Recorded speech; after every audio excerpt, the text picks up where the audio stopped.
Hello, my name is Hannah Oyebanjo. And if you're watching me right now, it means you are a lady in mid career or early career who is very serious. You're keen at getting to top leadership in no time. So I say thank you and welcome. Thank you for joining me.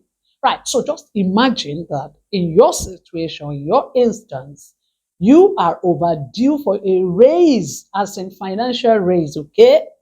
And but you don't want to ask for it, and nobody is making any presentation to you. You are not being considered, but you know you are overdue based on the way things work in your organization. And in your heart, you're getting angry and you're saying, why wouldn't they know?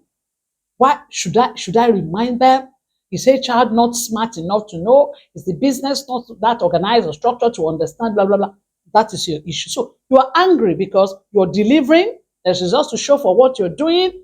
Financially, you are due for promotion, yes, or some form of incentives, or for some form of accolade, and it's not coming. So I tell you, you know what's happening? You're getting angry, and that's because you're reacting. You're not thinking strategically, you are reacting. That anger is going to take you too far. Do you understand? Because you are getting drained emotionally. Your motivation is plummeting, is going down because whereas you used to work harder, no, the thought of the fact that you're not being compensated rightly or you're due and you're not getting it is throwing you off balance, okay? And instead of reacting, you need to act strategically. All right, so let me put a fact on the table. Organizations don't reward hard work in that sense of it. Organizations don't reward because you showed up. Organizations only reward you for results that they see, results connected to the objective for which your role has been set up. Do you understand?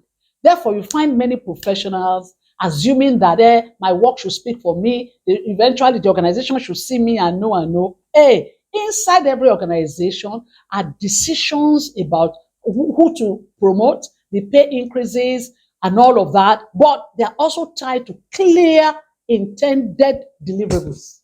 So, question is, you're working hard.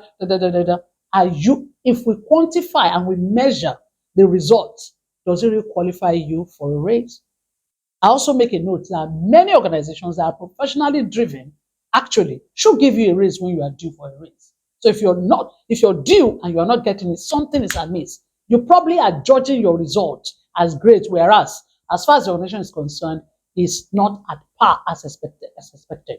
You are not an optimal performer, even though you think you are.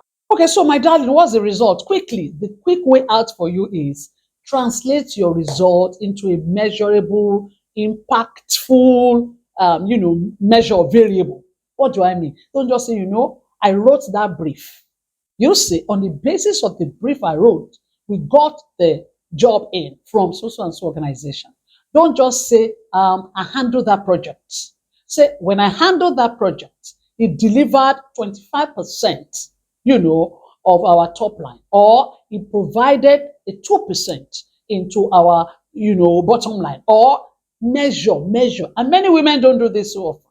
Someday I'm going to speak to you about the power of figures, but let's cap that. Okay, so that's the first thing you need to do. Number two, let's not assume that every organization has very strong HR units. Okay, there are instances your organization might not have that kind of experienced HR to be able to do the right thing at the right time. And okay, so what you do is to then make your presentation, make it a business-like presentation. It's not an appeal. You're not going to beg them, please, can you raise my salary? And and you're then getting personal. Come on, that's not you. From a professional point of view, sit with HR, yeah, and say, HR, there's a conversation I'd love us to have. I've been on this role for like so and so period, and I know based on the contract signed, by now I should have been reviewed. And my deliverables are 1, 2, 3, 4, and on the strength of my deliverable and the performance and all, we got so and so, we did so and so, results, measurable. And a proper HR is going to tell you, okay, thank you for bringing this up. We're going to look into it. And that's professional. Is that okay? And thirdly, and finally, what you did with HR, you can actually do with top leadership. Sometimes there's no HR in view. It's the MD you have to speak to or another director. I remember as a young lady growing up in Korea, there are a few instances I've had to walk up to directors, and you must be very careful when you're doing this. Yes, I've had to walk up to directors to say, I expect to have 1, 2, 3, 4 on the strength of 1, 2, 3, 4. And believe you me, worked well for me. I'm saying you must be careful in presenting that to stop leadership. It mustn't be seen like you're overriding the process or subverting the process or of going above your boss. I'm saying it must be peculiar to your environment, okay? Very important. But above all, who is going to advocate for you if you don't advocate for yourself? Baby girl, you must learn to be a voice for you because nobody's going to talk for you like you do. Nobody plans any person's career for them. You plan your career for yourself. I hope this works, right? I hope this makes sense to you, right? Okay, so follow me. I'll see you again in the next session.